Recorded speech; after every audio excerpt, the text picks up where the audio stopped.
Vice President Hinton. Okay, Director. No, go ahead, Vice. Thank you so much for the public speakers, and thank you for your leadership in driving this, and I really appreciate wow, the history and bringing the history into this kind of conversation. I do feel like I'm hurt, you know, and a little bit of anger. And I definitely get really upset when people say that I'm a part of gentrification. I'm furthering gentrification in the city, or I'm a part of some white male privileged liberal solution to the education of my people. Actually, that's kind of hilarious. And so I do really want us to push and say that this is not going to be a Band-Aid. Like this is really about pushing deeply into our system and saying that we can educate our own, that we can be self-determined in that we're going to have families and educators that are going to actually be fighting very, very hard. And it is still very much a shame that I'm reading this letter, and I'm going to have to keep reading this letter to understand what it really means in terms of you're willing to waive some provisions at what particular point in what particular time. And while you say that there was a meeting that didn't happen until just a few days ago, this conversation's been up for about 10 weeks. So where is the will to really push forward and make this be a part of our district so that we can really serve these children? So I do say tomorrow the challenge is really on, and how we're going to really shift our systems. I'm glad to see that there's an African-American male on the executive board of the OEA. As long as I've been around, there hasn't necessarily been that representation of African-American teachers or even Latino teachers on the executive board. And so I do want to, again, continually to push that we really are having equitable, our systems are equitable, and leadership is actually equitable, and is actually representing who's being served. I mean, people have said we're closing down black and brown schools. Well, this district is predominantly black and brown, and we're going to continue to restructure so that we can actually serve those black and brown children in the correct kind of way. So I absolutely support this charter. I absolutely support the direction of the district to create the right kind of conditions and hold close this school as they develop and they start going down this journey to become, you know, a very strong educational institution in our community. And I hope that even if, as they are just a charter that sits outside of us, that we will still be collaborative, that we'll look at their best practices, we'll provide our best practices, and we will do the sharing and whatever is necessary and needed to educate our children. And after we do this black boy thing, black girls are next. Thank you, Director Gallo. No, I just want to, you know, say congratulations, and you know, it's long overdue. And my only advice is, I hope that we just create a school where kids are celebrated and not just tolerated. And I do have some Garcias and Martinez's on Fruitville I'm going to send your way, so keep the doors open. Board members, are there, Director Spearman, Yee, Dobbins? Okay, thank you. I just want to vote. Right, I'm ready to vote too, so I'm watching the clock this time. You know, when I reviewed your mainly your instructional program, I actually had a lot of questions about it. It was unfamiliar to me.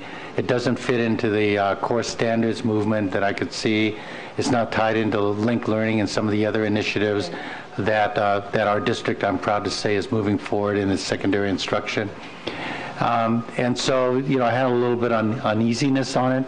But the other side of me says, you know, in a way, creating it as a charter so you can get up and running and see what you can do and what you need to work with an openness with Mr. Chapman and Dr. Smith, providing the interface and the goodwill that I think you hear and you feel from the board, you know, there really is an opportunity to get back together. This is different from the two charters that we heard earlier, which have demonstrated success within the context of the district.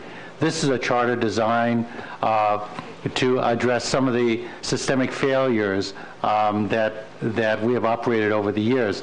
And, you know, I, for one, wish you well, and I'm actually excited to not to try to co-opt your work or anything like that, but to follow it, to learn from it, and to provide any of the technical expertise that I may still have remaining in my career, to offer you ways that can really benefit, especially the secondary program that I see, you know, is very different than our conventional program. So. But the elementary program, the social supports, the social-emotional development, the culturally relevant pedagogy, the recruitment of teachers who know and understand, all those kinds of things are really admirable, and I commend you to it. And you couldn't have a better advocate than Dr. Ellis to give you an endorsement, and so I salute you for that. That was very powerful, Dr. Ellis. Thank you.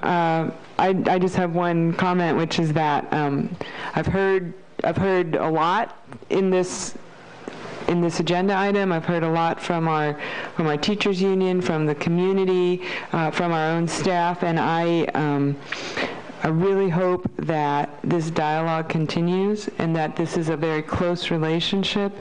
And I'm speaking now only for myself, but in my mind, a wonderful outcome would be that we find a way to embrace your school as part of the Oakland Unified School District. It would really be my honor to have you be an Oakland Unified School District school. If there's no further discussion, then Director Reed, did you want to say anything? You strike me as someone who may have an opinion on this. I was just going to ask if there is a possibility that I could cast my vote on this. Yeah, we will. You can give an advisory vote. So when we call the roll, we'll have you give an advisory vote, and then the board will vote. Okay? All right. Yeah. Great. So let's move ahead with the roll call then, please, and let's start with Director Reed. Well, wait, they have to call your name. Oh, Director Spearman, did you want to? Okay, I thought you weren't speaking. She is. Okay, Director Spearman. If we going for the vote, right? We are going to vote, but if you want to speak, now is your time to speak. I call the question. No, Director Spearman wants to say something. I want to call the question, and I want the vote to be legal like we do all the other votes, not the president start calling people names. No, I didn't mean to. I want to call correctly, and I want this charter, whatever happens, however they're going to vote, I want it to be done like we do everybody else. Okay, I do believe... I call the question.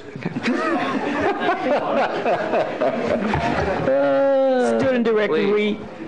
Come on, Alice. I'd like to give an advisory vote. I'd like to... Yeah.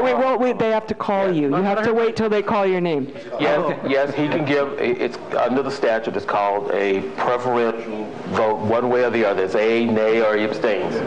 Okay, so let's start. Yay. Wait a minute, hold. That's not how we vote.